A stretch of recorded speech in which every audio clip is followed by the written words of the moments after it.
자, 9번째 선 한번 가보도록 하겠습니다. 요즘에 뭐 국제결혼에 대해서 관심이 굉장히 뜨겁죠. 음, 남자들은 국결에 대해 관심이 높은 게 사실이에요.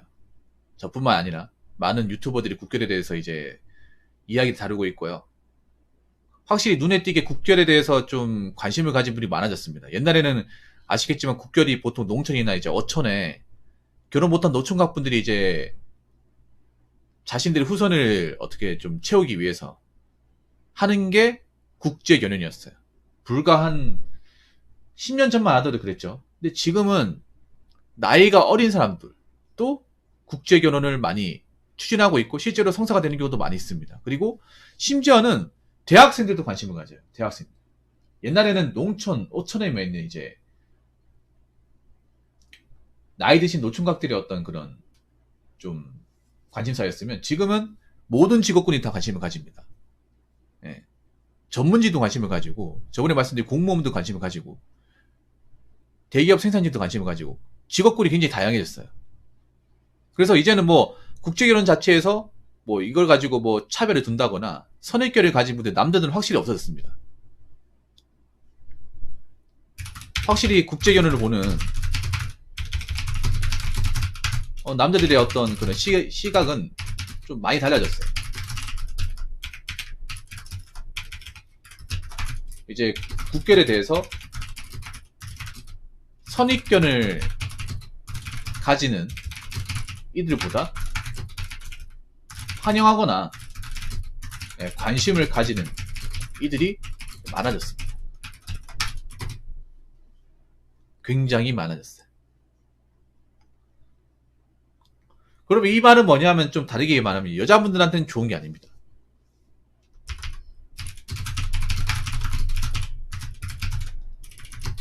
한국 여자분들한테는 좋은 게 아니에요. 왜냐? 내가 그 나이 때 만나야 되는 남자들이 다른 국제 여자들하고 연애를 한다거나 결혼으로 관심을 돌리다 보니까.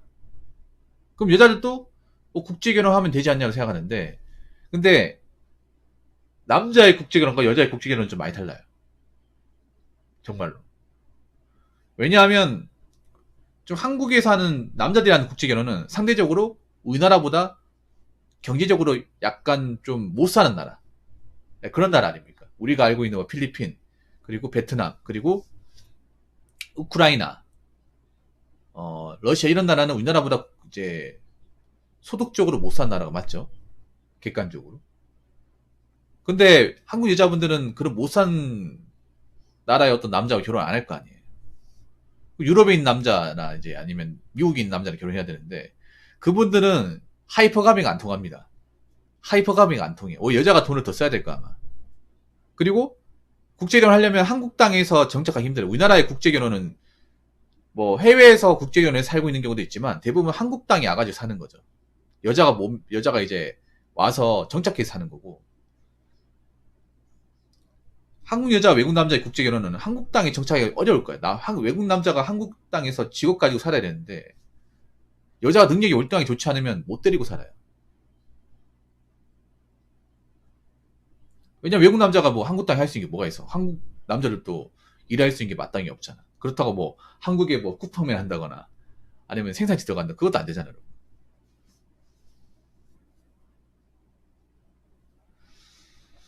그래서 지금 제가 드리는 말씀 왜 국교를 원하는 거야 남자들이. 여자들 이해 안 될 거야. 아니 우리도 있잖아. 왜 자꾸 국교로 관심을 가지는 거야.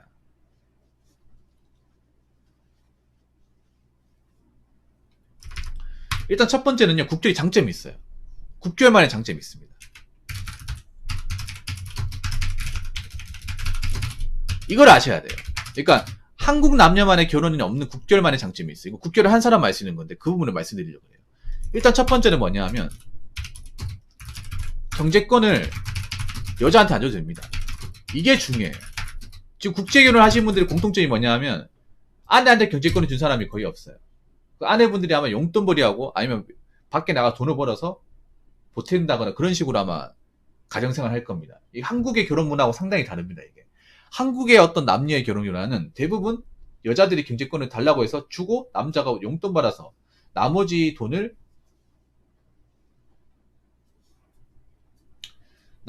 이제 와이프가 관리하고 보통 그런 식으로 하는 게 국룰처럼 돼버렸어요. 그래서 여자들이 대놓고 이제 경제권 달라고 하잖아요.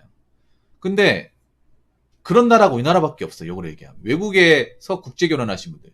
국제결혼하신 분들은 그냥 내가 이제 돈을 관리하고 와이프가 돈 필요한 게 있으면 와이프한테 돈을 주면 돼요.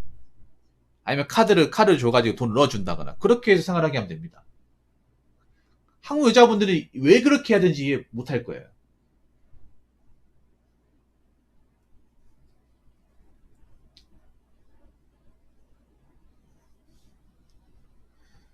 네. 안 줘도 돼요. 경제권은 남자가 가져도 됩니다. 대부분 남편이 지고 있습니다. 이게 별거 아닌 것 같아도 엄청난 장점이에요. 엄청난 장점. 국교를 하신 분들은 굉장히 공감하실 겁니다. 공감하실 거예요. 두 번째 뭐냐면 국교를 했을 시 한국 여자와 결혼할 때보다 결혼 준비 비용이나 축대 부담이 덜합니다. 뭐 예를 들어서 한국 여자랑 결혼할 거면 아파트 아니면 안 돼. 뭐 푸르지오나 이제 뭐 더샵, 힐스테이트 아니면 나 안 들어갈 거야. 몇 평 이상 안 될 거야. 그거 우리나라에서만 가능해. 물론 이제 국결했을 때 아파트에 사신 분들 여자 이제 국결해서 아파트에 사는 여자분도 있지만 빌라나 주택에 사신 분도 은근 있거든요. 네. 그런 시작을 해도 뭐 그렇게까지 많이 안 따져. 왜냐하면 우리나라 뭐 구축 뭐 빌라를 하더라도 외국의 베트남보다 훨씬 더 낫거든요. 그분들은 그런 벽돌 있는 집 살아본 사람들 별로 없단 말이에요, 이게. 이것도 장점이죠, 우진님. 팩트 폭력이죠, 이것도.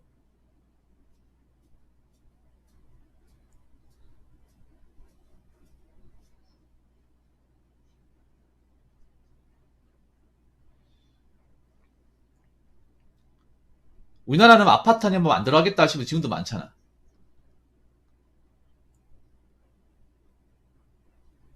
근데 뭐 국결하신 분들이 뭐 아파트에 살고 있는 분도 있지만 뭐 빌라나 아니면 구축 뭐 아파트 살고 있는 분도 꽤 있잖아요. 그분들은 뭐 그런 거에 크게 신경 안 쓰니까. 한국 여자처럼 막 이렇게 가린다거나 이거 해달라 저거 해달라 뭐 혼수 이거 달라 안 하잖아요. 뭐 한국 여자분들은 뭐 시스캔 에어컨 있어야 되고 뭐 김치 냉장고 있어야 되고 포도 냉장고 있어야 되고 그런 거 없어도 되잖아.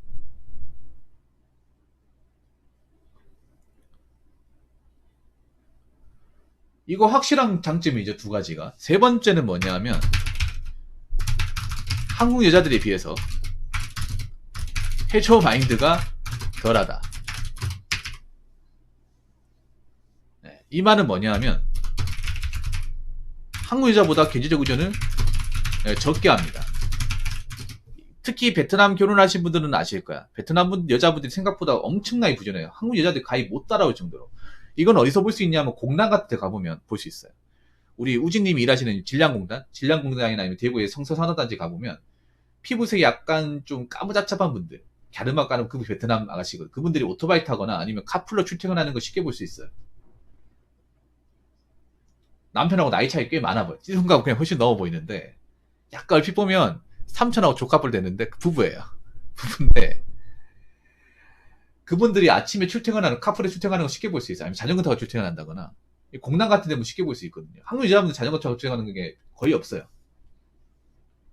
젊은 아가씨 보기 힘들어. 공단 같은 데 가보면 일을 안 하지. 그런 이제 쇠만 치는 공장에서 이게 한국 여자들한테 없는 거예요. 없는 거야. 보통 여자분들이 이 장점을 모르는데 이게 확실히 달라요. 그러니까 남자한테 기대려는 마인드. 그러니까 남자한테 아예 기대지 않는다는 게 아니라 적당히 기댄다는 거예요. 그러니까 남자 입장에서 좀 경제적 부담이 된 짐을 덜 수 있다는 거예요. 그만큼 이 말은 뭐냐 반대로 얘기하면 한국 여자들이 너무 말도 안 돼 기댄다는 겁니다. 이거 좀 반성해야 되지 않을까 여러분? 외국 여자들이 그만큼 뛰어나다는 얘기도 되지만 반대로 얘기하면 한국 여자들이 그만큼 못한다는 얘기도 되는 거예요. 못해주는데 바라는 게 많은 거야. 이거 보고 좀 양심에 찔려야 되는 거 아니에요? 솔직히 말해서. 지금 보면 그렇잖아. 해주는 게 남자가 없는 게 아닌데 뭐 자꾸 뭐 부족하다 왜 이거밖에 안 되냐. 이러려고 결혼했냐. 바가지 그렇잖아요. 근데 정작 난 그런 생각 들어요. 자기는 해주는 게 있는데 바가지 긋는 걸까? 근데 해주는 게 없어도 바가지 그 있잖아요. 그 기본 멘트로 잡혀 있잖아요. 근데 외국의 국제결혼은 그렇지 않다고. 그리고 이런 걸 얘기하는 사람이 있어요. 뭐 베트남 같은 게 결혼하면 생활이 보태줘야 되느냐. 보태줘야 되는 경우 있어. 많아. 근데 그게 막 엄청나게 돈을 많이 퍼주는 경우는 아니에요. 그러면 역으로 따집시다. 그러면 여러분 결혼하면 처가에 용돈 안 줍니까? 결혼할 때 처가에 양가 부모님한테 20만원, 40만원 용돈 안 줘요? 그 돈이나 그 40만원씩 용돈 주는 거나 베트남에 매달 다달이 40만원 보태주는 거 똑같아요, 여러분.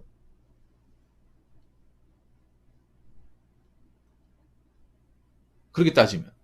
여러분, 결혼을 해서 한국끼리 결혼하고 나서도 처가의 용돈이나 아니면 뭐, 쓰라고 이렇게 있잖아요. 돈 보태주는 경우 많잖아. 베트남에 이제 결혼해가지고, 결혼하고 나면 보통 이제 그 베트남 이제 처가에다가 돈 얼마씩 보태줘야 되거든요. 그런 집 많아요. 그걸 가지고 이제 걸고 넘어진 사람인데, 물론 그거 자체가 좋다는 얘기 못 하겠지만, 그래도 뭐 40만원 정도 준다고 해서 뭐 가정이 문제가 생긴다거나 가게가 안 돌아가는 건 아니잖아요. 거기다 여자가 일을 하면 어느 정도 충족이 된단 말이야. 그리고 네 번째는 뭐냐. 한국 여자들만큼 교육비나 어떤 그 소비욕이 강하지 않습니다. 이게 뭐 사람마다 다르겠지만 우리 우지님도 아시겠지만 확실히 돈을 적게 쓰죠. 왜냐하면 저분들은 적은 돈과 생활하는 게 익숙하단 말이야. 그럼 돈이 하시고요, 우지님. 끝나고 나서. 이게 뭐 사람마다 다를 거예요. 근데 대체로 보면 사치가 심한 분들은 많이 못 봤어요. 제가 국제결혼 하신 분 님만 본 게 아니에요. 우크라이나 분하고 결혼하신 분도 있어요. 근데 그런 분이 있어요. 그 보면 일본 분하고 결혼하신 분도 있는데 다 짠돌이야. 짠순인데 문제가 집순이에요. 베트남 분들은 그래도 밖에 나가서 일을 하는데 다 외국 여자는 결혼했다고 다 이제 일을 다 하는 건 아니야. 일을 할 수 있는 사람이 있고 없는 사람이 있는데 일을 못하는 사람은 거의 집순이에요. 밖에 안 나가. 그리고 남편이 번 돌아 준다고 그 돈을 함부로 쓰거나 해달라고 하진 않아.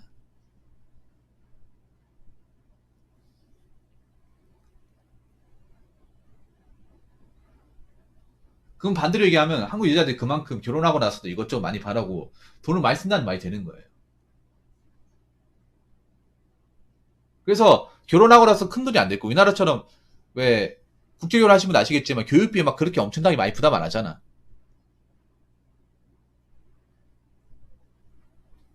물론 이게 케이스 바이 케이스일 수도 있습니다. 있는데 이런 게 국제결혼의 장점이야. 자, 다섯 번째. 다섯 번째는 뭐냐면 뭐 베트남의 경우 뭐 국적 취득 목적으로 넘어온 사람이 있다. 이렇게 얘기하는 사람이 있습니다. 이거 꼭 긁어 넘어지죠, 우진이. 이 얘기할 때만 짜증나죠. 베트남이 얘네들 베트남에 남친 따로 있고 국적 얻으려고 넘어온 거야. 이런 얘기. 사실이 뭐 없는 건 아니에요. 없는 건 아닙니다. 근데 예전에 비해서는 많이 감소했어요. 예전에 비해서는. 왜냐하면 베트남 같은 경우 요즘 옛날처럼 비자를 쉽게 해주지 않습니다. 예. 이것 때문에 말 나오죠. 왜 이렇게 국제결혼 못하기를 막는 거냐 해가지고 비자를 쉽게 내주지 않아요.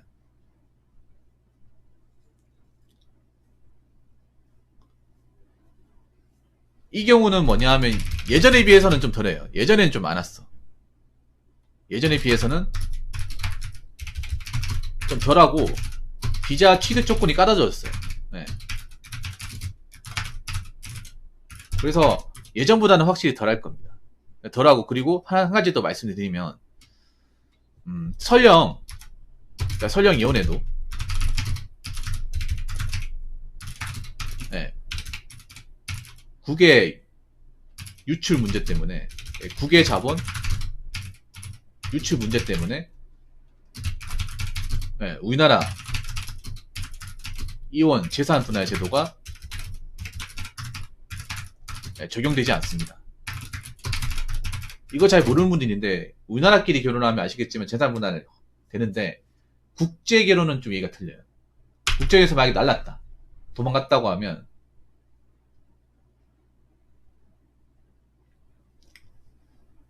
기숙사이가 있는 경우, 그리고 돈을 줬을 때 반만씩 보다 그런 게 없어. 물론 이것 때문에 결혼은 실패했다는 아픔은 있겠지만. 근데 우리나라는 결혼 실패했을 경우에 내가 유책이 아니라 하더라도 상대방이 잘못한 걸 하더라도 결혼 기간이 길어지면 어떻게 돼요? 예, 떼어줘야 되죠.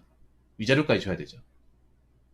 설령 결혼해서 뭐 잘못된다 하더라도 리스크는 국내 결혼보다는 더하다는 거야. 객관적으로. 국내 결혼보다는.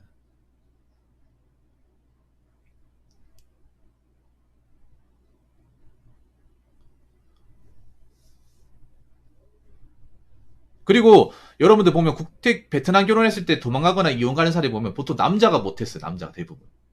대부분 그래. 여자가 도망간다 하는 경우는 뭐 사기 당한 것도 있지만 이제 혼인미제 사기 당한 경우도 있지만 남자가 폭력적이거나 술 먹고 주폭이 심하다거나 여자를 함부로 대한다거나 돈 못 벌어온다 이런 것 때문에 대부분 그런 게 발생해요.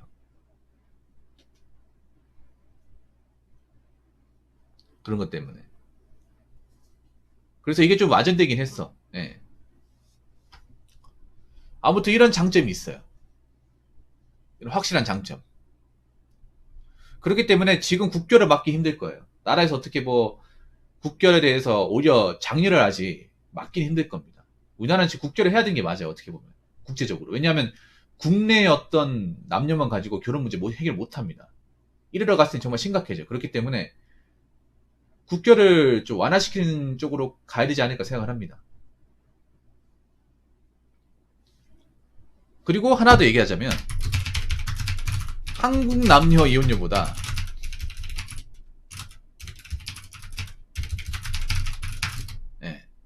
국제결혼 이혼율이 월등히 낮습니다. 월등히 낮아요. 그냥 약간 낮은 게 아니라 월등히 낮아. 하다못해 한국 남자 일본 여자 이혼율도 한국 남녀 이혼율의 절반이에요. 베트남 이혼율도 높다고 하지만 한국 남녀 이혼율보다 낮습니다. 제가 알기로 국제결혼 이혼율이 가장 낮은 게 필리핀하고 아마 한국 남자하고 제일 낮을 거예요. 10% 미만이더라고. 우리나라 이혼율은 너무 높습니다. 많이 높아요. 그러니까 뭐 그런 걸 걸고 넘어진 사람이 있습니다. 국제결혼해도 베트남은 이혼율 높겠지. 그 중에 높다면 국제결혼 중에서 높은데 한국의 일반적인 이혼율과 비교했을 때는 턱없이 낮습니다. 턱없이 낮아요. 누가 누굴 걱정하는 거예요, 솔직히 말해서. 솔직한 말로. 누가 누굴 걱정이 돼요? 우리나라가 더 높은데.